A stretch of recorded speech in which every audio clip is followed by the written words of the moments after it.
Pag-aangkat ang imported na asukal papayagan hanggang sa katapusan ng Nobyembre. Pero ang mga imported na bigas titiyakin sa mga SRA registered warehouses lamang ibabagsak. May report si Vel Custodio. Vel?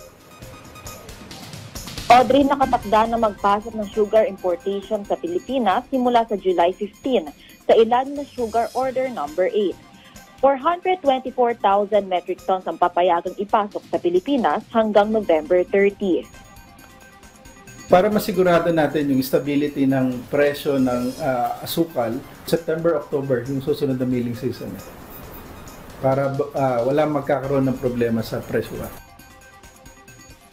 Ayon sa Sugar Regulatory Administration, dapat sa SRA registered warehouse lang ibabagsak ang mga imported na asukal.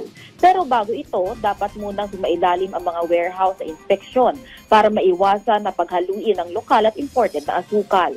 Dapat din nasa good standing ang estado ng licensed international sugar traders.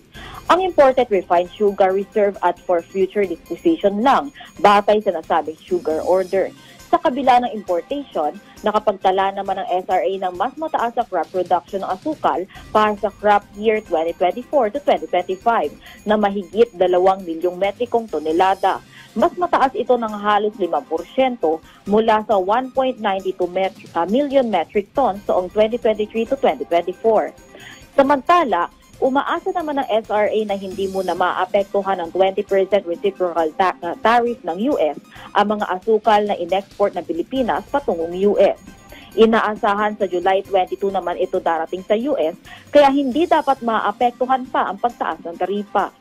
August 15 pa ang naunang schedule ng pagdating nito sa US, pero napagpasyahan ng SRA na paagahin ito upang hindi umabot sa pagtataas ng taripa sa naturang bansa simula Agosto.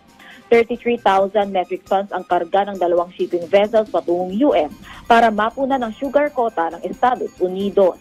Balik sa iyo, Audrey. Maraming salamat, Vel Custodio.